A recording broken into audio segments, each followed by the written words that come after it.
A Barndominium family in Missouri used to spend about $640 a month at the grocery store. Now, they spend around $210. They did not switch to a discount store. They did not start buying in bulk. They closed a loop that starts and ends in the same kitchen. And most Barndominium owners with a greenhouse are sitting on the exact same opportunity and have no idea it exists. Here is the entire idea in one sentence. The scraps your kitchen throws away every single day are the exact nutrients your greenhouse needs to keep producing. And the vegetables your greenhouse produces are the exact things your kitchen keeps buying at the store. Close that loop correctly, and a meaningful percentage of your produce, herbs, and even some pantry staples simply stop being a line item on your grocery receipt. This is not a vague sustainability talking point. It is a specific, repeatable system with real numbers behind it: what to compost, what to regrow directly from scraps, how kitchen water fits in safely, and exactly how much this saves in 2026 dollars. I am also going to show you the one mistake that breaks this loop fast, contaminates a growing bed, and sends people back to the grocery store angrier than when they started. That part is coming in section 6, and it is the part most videos on this topic skip entirely. Subscribe right now if you have a Barndominium greenhouse or are planning one. Real systems, real savings every single week. Before the specifics, you need the whole picture, because this only works as a complete circle. Most people try one piece of this, just composting or just regrowing one vegetable, and wonder why it does not feel like it is saving them anything. The loop only pays off when all 4 parts are connected. Node 1, kitchen scraps. Vegetable trimmings, coffee grounds, eggshells, certain food waste. This is raw material, not garbage, the moment you have a greenhouse attached to your Barndominium. Node 2, a compost or vermicomposting system that converts those scraps into usable soil fertility over a period of weeks rather than months. Node 3, your greenhouse beds, receiving that finished compost as the primary nutrient input instead of, or in addition to, purchased fertilizer. Node 4, harvested produce going back into the kitchen, and the scraps from preparing that produce going right back to Node 1. The circle closes itself once it is running. Why most people quit early? The loop takes 4 to 8 weeks to become self-sustaining after setup, because compost needs time to finish and new plantings need time to mature. Most people give up in week 2 when it does not feel like anything is happening yet. The payoff is real, but it is not instant. There are 2 practical systems for a Barndominium kitchen to greenhouse loop, and which one you choose depends mostly on your available space and your patience. Traditional compost, a simple tumbler or static bin set up just outside the kitchen door, breaks down kitchen scraps and yard waste over 8 to 12 weeks into a usable soil amendment. A 65-gallon tumbler composter costs $120 to $220 in 2026 and handles the scrap output of a family of 4 comfortably. Vermicomposting, using red wiggler worms in a stack bin system, processes scraps faster, in 4 to 6 weeks, produces a more concentrated and nutrient-dense output called worm castings, and can live indoors or in an unheated mudroom year-round, which matters a lot in cold winter months when an outdoor compost pile slows to a crawl. A quality stacked worm bin system costs $90 to $160, plus $35 to $50 for an initial pound of red wiggler worms. What goes in? Vegetable and fruit trim, coffee grounds and filters, eggshells, plain bread, and most plant-based kitchen waste. Both systems handle this well. The line you do not want to cross is covered fully in section 6, because crossing it is the single biggest reason these systems fail. Either system, run consistently, produces enough finished compost or castings to top dress a 200 to 300 square foot greenhouse growing area every 6 to 8 weeks, which is roughly the replenishment cycle most greenhouse soil beds need anyway between plantings. Before anything gets composted, some kitchen scraps should not go in the bin at all. They should go straight back into a growing bed, because they regrow into a full plant with 0 seed cost.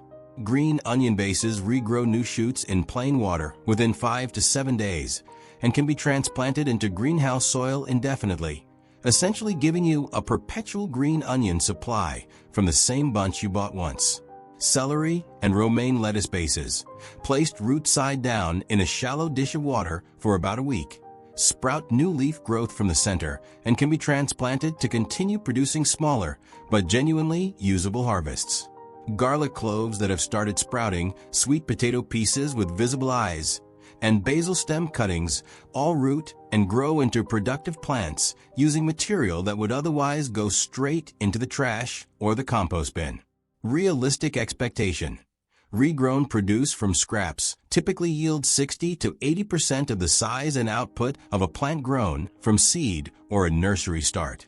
It is not a full replacement for planting from seed, but for fast turnover items like green onions and herbs, it is genuinely close to free, ongoing supply with almost no effort. This is the part of the loop people most often get wrong by trying to do too much. So let's be precise about what kitchen water is actually appropriate to send to a greenhouse bed. Plain water used to rinse vegetables and fruit before cooking, with no soap, no detergent, no animal product residue, is genuinely fine to redirect to greenhouse irrigation. A simple basin in the sink catching this rinse water can realistically supply 3 to 6 gallons per day in an active kitchen, which supplements but does not replace a proper irrigation source like the rainwater harvesting system covered in an earlier video on this channel. Dishwater containing soap, grease, or any meat or dairy residue should not go anywhere near a food-growing bed. Most dish soap, even biodegradable versions, contain surfactants and pH levels that can stress or kill plant roots over repeated exposure, and grease residue creates a genuine food safety and pest issue in soil. If you already have a rainwater harvesting system from the Barndominium greenhouse video on this channel, kitchen rinse water is a small supplemental input, not your primary water source. Do not try to make kitchen water carry your entire irrigation load. It cannot, and trying forces you into using water you should not be using. Here are honest numbers from households running a complete version of this loop, adjusted to 2026 grocery pricing. Real monthly breakdown. Family of 4. Fresh produce and herbs eliminated from a grocery bill.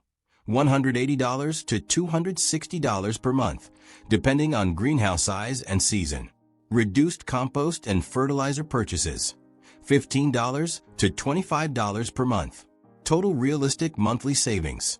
$195 to $285 for a household actively running all 4 loop components, on top of whatever the greenhouse itself was already producing before the loop was closed. That is a meaningful number, but it is not the full $430 swing implied by some online claims you may have seen. The biggest single driver of bigger savings numbers is greenhouse size and what is being grown. A 600 square foot greenhouse producing a wide crop variety saves significantly more than a 150 square foot setup growing herbs alone. The compost and worm bin systems pay for themselves in 3 to 5 months purely on reduced fertilizer purchases, before you even count the grocery savings from regrown scraps and greenhouse output. This is one of the fastest payback periods of any system covered on this channel. I told you in the hook this was the part most videos skip. Here it is, because this is exactly where people quit and decide the whole idea does not work. Mistake 1. Putting meat, dairy, or oily food scraps into a compost or worm bin. These attract pests, create foul odor, and in a worm bin specifically, can kill the worm population outright within days. Keep these scraps in regular kitchen trash. The loop is for plant-based waste only. This is non-negotiable. Mistake 2. Overloading a worm bin with citrus peels, onion, or garlic scraps. These are acidic and pungent enough in concentration to drive worms away from that section of the bin, or, in heavy enough quantities, harm the worm population. A small amount is fine. A bin that is mostly citrus and onion scraps is not. The single most common reason people abandon this system in the first month is skipping the curing period and applying half-finished compost directly to a growing bed. Unfinished compost can actually rob nitrogen from your soil as it continues breaking down, stunting the very plants you are trying to feed. Finished compost is dark, crumbly, and smells like soil, not like food scraps. If it still looks or smells like what went in, it is not ready. Mistake 3, the quieter one. Expecting the loop to run itself with no maintenance. A compost bin needs occasional turning for airflow. A worm bin needs bedding refreshed every few months. Skipping basic maintenance is what turns a working system into a smelly, fly-attracting failure that gets abandoned by month 2. This video would not be honest if it implied you can disconnect from the grocery store entirely, and that is not the claim. This loop meaningfully reduces or eliminates spending on fresh produce, leafy greens, and culinary herbs. It does not replace meat, dairy, eggs unless you separately raise poultry, bulk grains, flour, oils, or the dozens of pantry staples that have nothing to do with a greenhouse growing cycle. The households seeing the biggest swing in their grocery bill are ones who are already buying a significant amount of fresh produce at premium prices, organic produce, specialty greens, fresh herbs sold in small expensive packages. If your grocery spending was already mostly staples and protein, this loop saves you real money, just a smaller percentage of your total bill. Here is the honest bottom line on the kitchen to greenhouse loop. This is not a way to stop grocery shopping. It is a way to stop paying for things your kitchen was already throwing away the raw material for. Scraps that used to go in the trash become soil fertility. Vegetable bases that used to go in the trash become new plants. Produce that used to come from a store comes from 20 feet outside your kitchen door instead. 3 things to start this week. 1. Set up a compost or worm bin system and commit to feeding it consistently for the first month, because the early weeks feel like nothing is happening, and that is normal. 2. Start regrowing the easiest items first, green onions and basil, because they show results in days, not weeks, and that early win keeps you going. 3. Be realistic about what this replaces. Track your actual produce and herb spending for 1 month before you start, so you have a real number to compare against instead of guessing.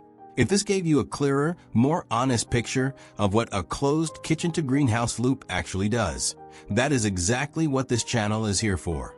Like this video if it gave you a realistic, honest picture instead of an exaggerated promise. Subscribe. Barndominium Greenhouse Systems, real costs, and honest breakdowns every single week. Comment. What is your current monthly produce spending? I will tell you roughly what a loop like this could realistically save you.